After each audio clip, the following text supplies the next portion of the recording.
Novo plantón de Begoña Gómez o xuiz Peinado non acudiu á citación desta tarde. A defensa da muller de Pedro Sánchez solicitou ao magistrado información sobre as funcións dos asistentes de anteriores parellas de presidentes do goberno. A Xunta aproba 43 millóns de euros para 3 proxectos de acuicultura en Burela, Cervo e Cambados. Estes proxectos permitirán crear alrededor de 150 empregos. E hoxe, neste telexornal, ollaremos cara ao ceo para atopar a superlúa. Se a ven máis grande do habitual é porque está máis preto, concretamente 24.000 kilómetros máis cerca da Terra. Estas son imaxes de hoxe durante o solpor. Boas noites. Begoña Gómez non acudiu á nova citación do xuiz Peinado para comunicarlle que deriva toda a súa causa a un xurado popular. O seu abogado representou na vista horas despois de reclamarlle ao xuiz un informe de todos os asesores dos presidentes do goberno. María Cheda. Sí, con esta última decisión, a defensa de Begoña, Pablo, pretende amosar o seu malestar con todo o procedimento. Levan todas as partes aquí reunidas dende as 5:30 da tarde nunha xornada que se prevía moito máis curta do que está a suceder. Aínda non rematou e, como dicías, o plante de Begoña Gómez, o xuiz Peinado, tampouco o seu abogado quixo referirse aos medios de comunicación cando entrou no edificio. Si o fixeron os magistrados das acusacións. Unha precisamente pediu que se cargue tamén contra Pedro Sánchez e que suba este caso ata o Supremo. A Fiscalía novamente solicita que se arquive toda a causa. Begoña Gómez repetiu estrategia xudicial e non asistiu á vista co xuiz Peinado para comunicarlle que se chega ao caso será xulgada por un xurado popular dos 5 delitos que se lle imputan. Representouno o seu abogado, tan só unhas horas despois de pedirlle ao xuiz un informe sobre os asistentes das esposas dos anteriores presidentes do goberno. A defensa de Begoña Gómez quere que conste nas dilixencias esa información, que explicite quen foron os asesores, que cargo tiñan e as funcións que levaron a cabo. Con todo, o abogado da muller de Pedro Sánchez volveu pedir o arquivo da causa, igual que a Fiscalía, que argumenta, entre outras cousas, que a mera relación co presidente do goberno non abonda para investigar a Begoña Gómez. Di tamén que non hai elementos obxectivos de tráfico de influencias. As acusacións populares reclaman novas dilixencias. La continuación del trámite para que pueda ser enjuiciada. Y el que venga o no venga Begoña Gómez es procesalmente indiferente. Tampouco acudiron ao xulgado os outros dous investigados, a asesora Cristina Álvarez e o empresario Juan Carlos Barrabés, que tamén estaban citados. O xuiz Peinado citara, ademais, a Universidade Complutense de Madrid, que xa anunciou que se vai presentar como prexudicada pola presunta apropiación indebida do software da cátedra que dirixía Begoña Gómez. O Tribunal Supremo volve citar o exministro José Luis Ábalos e o seu exasesor Koldo García. Terán que declarar polos últimos indicios atopados pola UCO de supostos ingresos en efectivo irregulares e opacos. Tanto a oposición como os aliados do goberno piden a Pedro Sánchez explicacións. O Supremo acurrala a Ábalos e a Koldo. O xuiz volve citalos a vindeira semana para que expliquen os datos achegados no último informe da UCO. O magistrado considera que ven a afondar nos indicios de criminalidade que xa lle constaban e apunta que puideron recibir ingresos irregulares e opacos froito de comisións ilegais. A UCO revela que o PSOE usou sobres de partido para pagarlles tanto a él como a Koldo presuntos sobresoldos con diñeiro en efectivo e cifra en 95.000 euros os cartos que Ábalos gastou sen que conste rastro bancario. Podemos cree que chegou a hora de que Pedro Sánchez dea explicacións. Muchísimas explicaciones. E tira dunha famosa frase de Shakespeare. Algo huele a podrido en Dinamarca. O BNG exixe unha investigación ata o final. Calla quen calla, que se vaya até o fondo.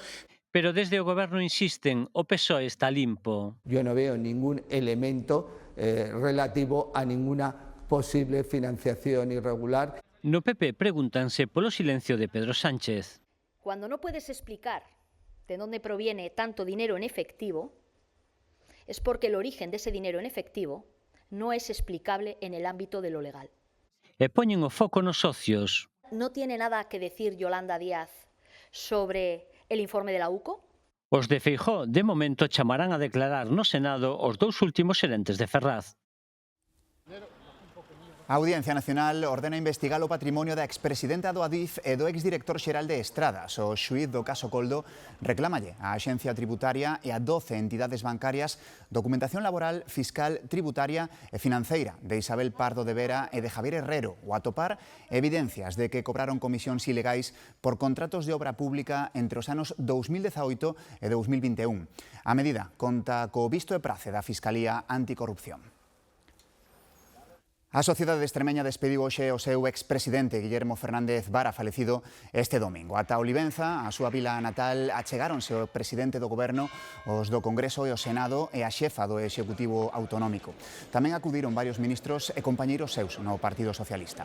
Vara cumpriría hoxe 67 anos. Actualmente era vicepresidente do Senado, onde se instalou un libro de condolencias en que tamén asinou o líder do Partido Popular, Alberto Núñez Feijóo.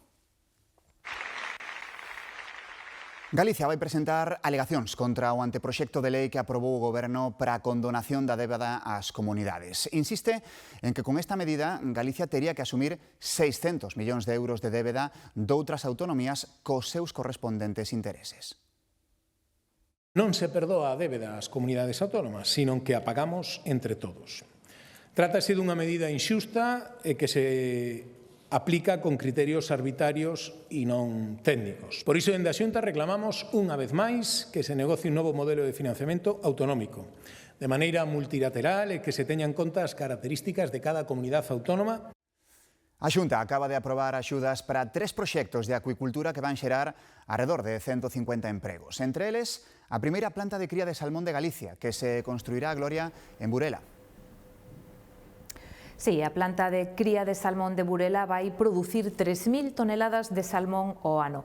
É un dos 3 proxectos de acuicultura nos que a Xunta vai investir 43 millóns de euros. Os outros 2 correspóndense coa mellor e ampliación de 2 criadoiros de linguado.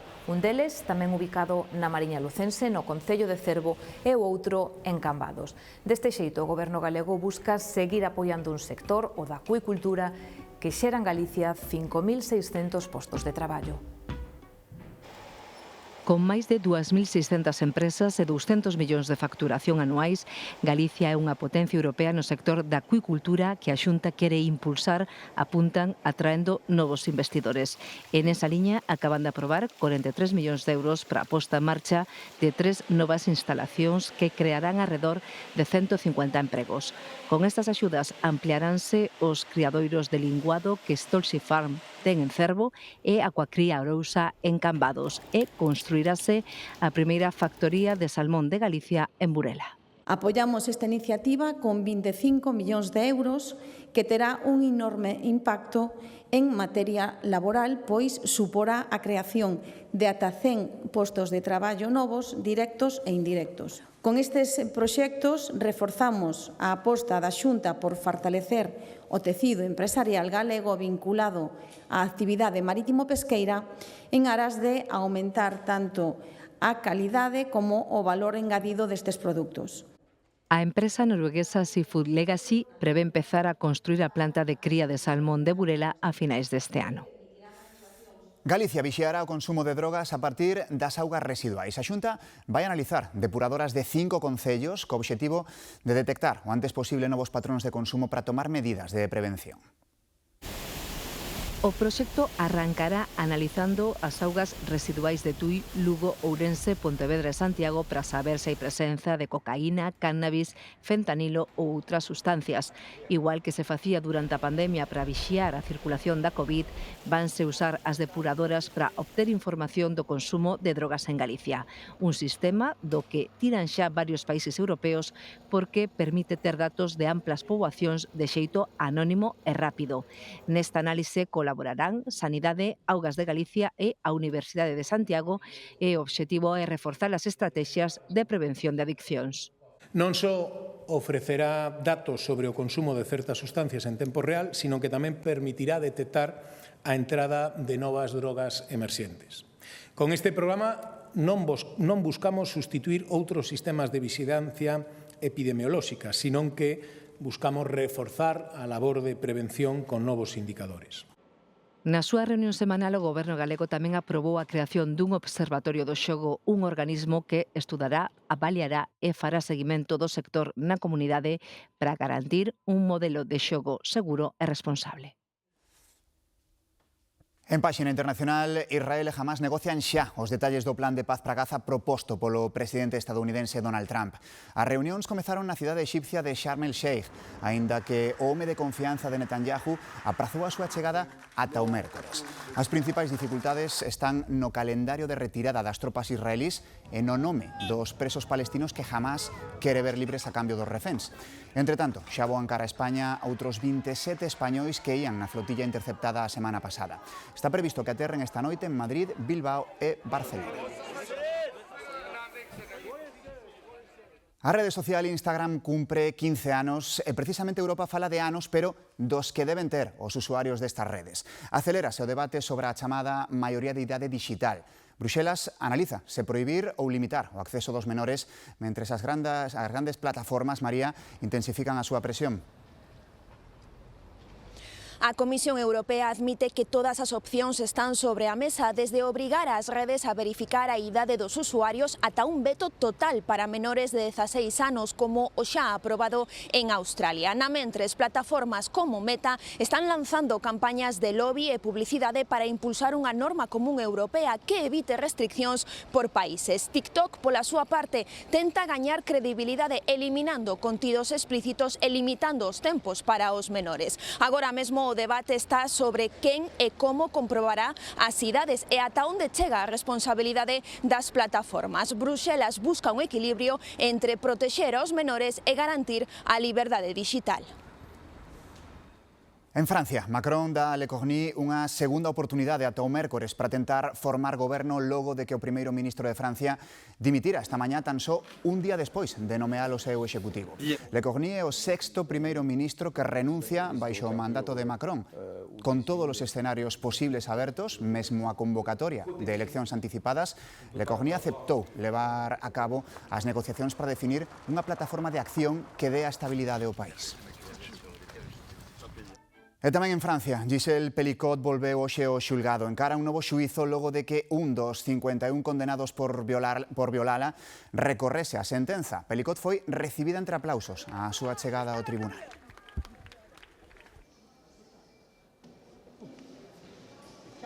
350 sendeiristas quedaron atrapados por unha treboada de neve preto das sabas do monte Everest, no Tíbet, mentres facían unha ruta a máis de 4.000 metros de altitude. Por sorte, todos chegaron sans e salvos a un poboado próximo, mentres os equipos traballan en reabrir as estradas. Setembro e outubro son, en principio, meses favorables para estas visitas ao chover pouco.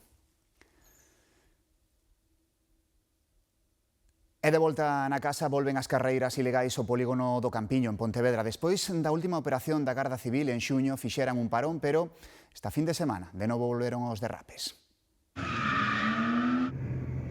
Volveron con ganas, con derrapes, con chido de rodas, con adiamentos forzados. Viernes tras viernes, esas mismas películas. Cando sopra o vento de norte, pois eu vivo aí abaixo nunha aldiña aí moi cerquiña daqui e sí que se escoita cando están facendo os rallies, sí, escoitase muchísimo. Estas son imaxes gravadas por un veciño ás agachadas outra fin de semana. Levan anos lidiando co problema. Os venres á noite escusan ir para a cama, dan fe as pegadas no asfalto. Son veciño da zona e hasta as 3 da mañá aí non se pode dormir. Mellor están, eu que sei, desde as 12 da noite hasta as 4 da mañán. Están fartos do ruido tamén da inseguridade, incluso nas estradas máis próximas. Veñen lanzados da rotonda de arriba e pegan contra aquel guardarreiles e a veces van para baixo. Xa mirades a rotonda de pasar por riba dela, de trozos de defensas, de cristales. A maioría son rapazada, moitos da zona, de feito coñécenos, pero tamén veñen de fora. Todo un espectáculo sen medidas de seguridade no que, segundo contan, un empresario da zona incluso monta un chiringo porque clientes non faltan. Tamén fan botellón, está todo cheo de botes, plásticos, cristales. A operación Platillo en xuño deulles un respiro que pouco durou, daquela a Garda Civil denunciara case un 100 de persoas por diferentes delitos. Pasaron 4 meses e voltas andadas. A Policía Autonómica esclareceu un incendio forestal en San Cristóbal de Cea que calcinou 7 hectáreas o pasado 17 de setembro. O lume orixinárase durante uns traballos de roza que se estaban facendo sen medidas de seguridade e nas horas do día de máis calor. Por iso imputan a persoa que estaba manexando a máquina. A Audiencia Nacional xulga desde este luns o presunto xihadista acusado de matar un sancristán en Alxeciras en xaneiro de 2023. O fiscal pide para él 50 anos de cárcere por ese crime e por ferir outras 4 persoas en 2 igrexas. O acusado, un mozo de orixe marroquí, foi ingresado nun centro psiquiátrico de forma preventiva tras a súa detención pouco despois do ataque.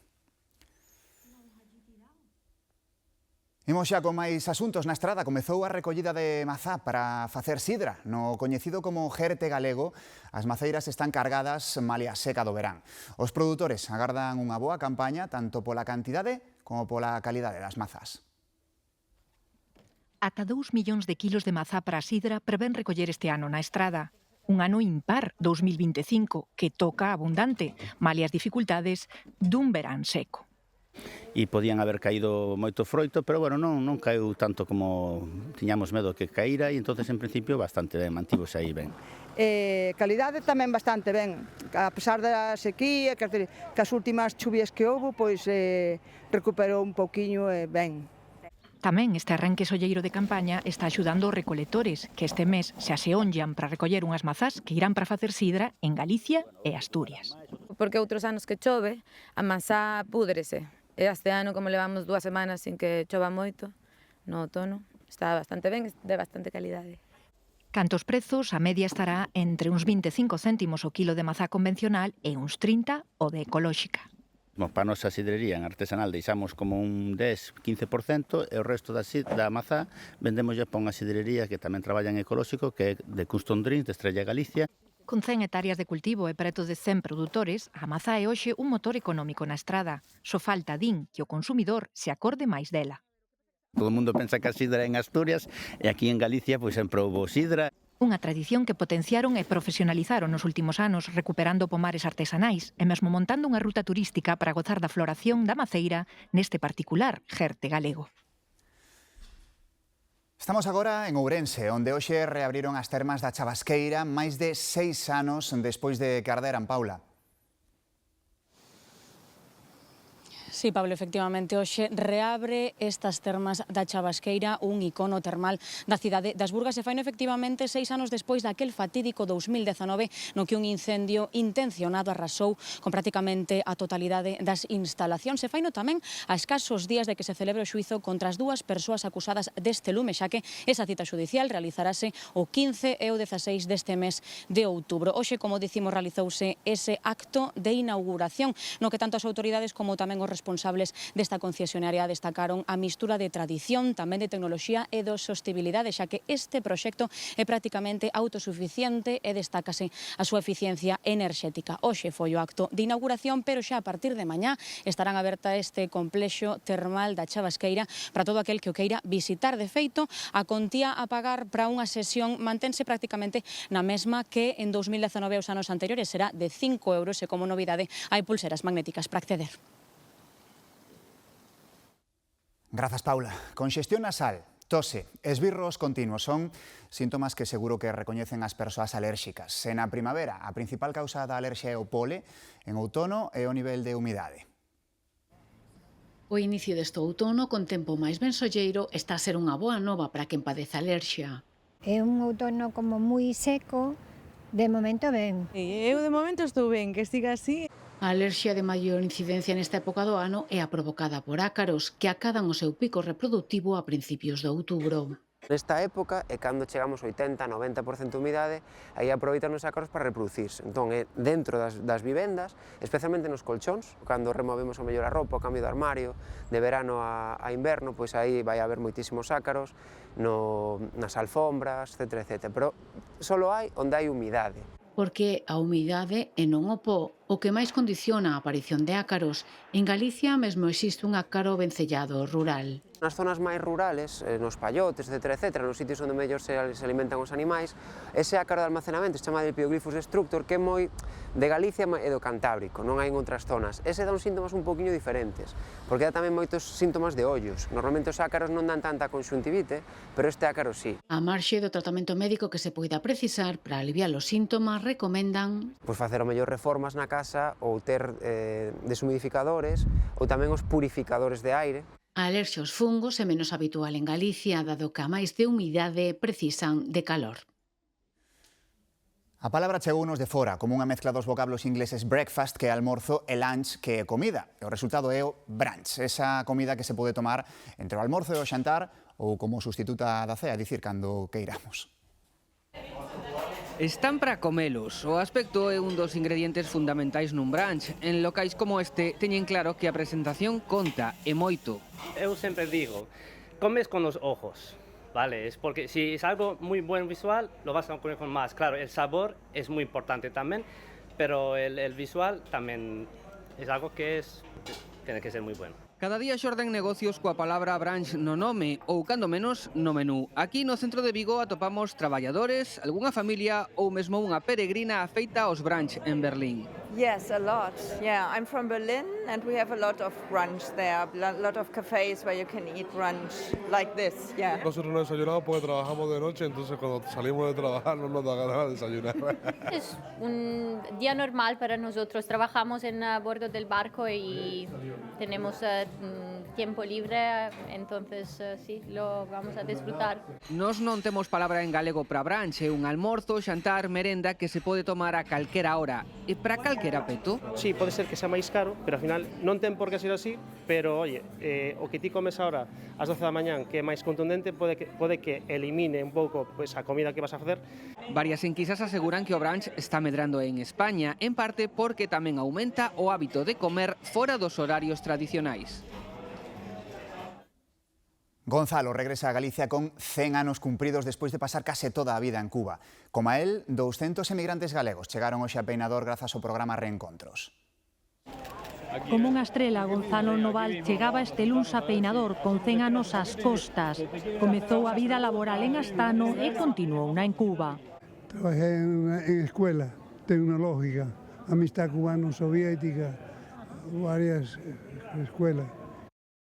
Tamén de Meira a Cuba foi Francisco, está agradecido ás oportunidades que o país lle deu. Para mí sí. Mi hija, que es pequeña, pero ya está casada, tengo otro 3, tengo 4 nietos, no puedo quejarme de la vida. Volven ás vilas en que naceron, ás rúas en que viviron e cos amigos deste lado do Atlántico. Cuando regresé en el año 93, realmente para mí fue todo desconocido. Me fui para mi calle donde yo había vivido, conocí todavía a algunas personas, sigo teniendo amistad con mis amigas de siempre. 72. Me fui de 12 años y vine de 48. ¿Está contenta de ter emigrado? De haber emigrado para Argentina, se sufre mucho. Me adapté, pero los primeros meses era llorar y dormir. Venezuela, Cuba ou Brasil son algúns dos países que os acolleron. América tamén sería distinta sen eles.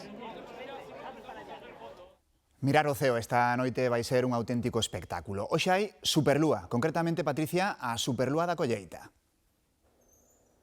Si din os expertos que esta superlúa de outubro é unha das citas astronómicas máis destacadas do outono. Poderase ver durante varias noites, pero no seu máximo esplendor ímola contemplar a próxima madrugada, concretamente ás 6:45 da mañá. Estas superlúas prodúcense cando coincide a fase de lúa chea co momento de maior proximidade do satélite á Terra. Agora mesmo está no seu punto máis cercano á Terra, a 363.000 kilómetros. Isto que fai é que a vexamos ata un 14% máis grande e un 30% máis brillante. Para contemplala no seu máximo esplendor, o mellor é acudir a zonas despexadas e sen contaminación lumínica, como zonas rurais ou tamén praias. Lúa, lúa, lúa, lúa. A mí me da vida. A veces apetece na maneira de pensar en cousas que teus así interiormente.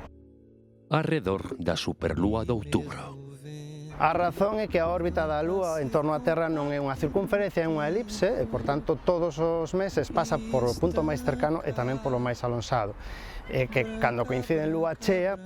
Polo punto máis cercano en Lúa chea, así. A pregunta é se nos afecta. Sí, veo que a la gente le afecta mucho. Afecta.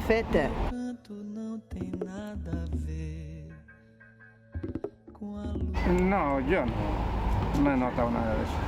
Eu creo que sí, aos animais tamén. Están máis inquietos. A ciencia, facendo estudios, di que a Lúa ten influencias noutras cousas moi importantes, no eixo de rotación da Terra, nas mareas, por suposto, pero na forma de ser da xente, en que haxa máis partos e todas esas cousas, non. Meu canto non ten nada a ver con a lúa.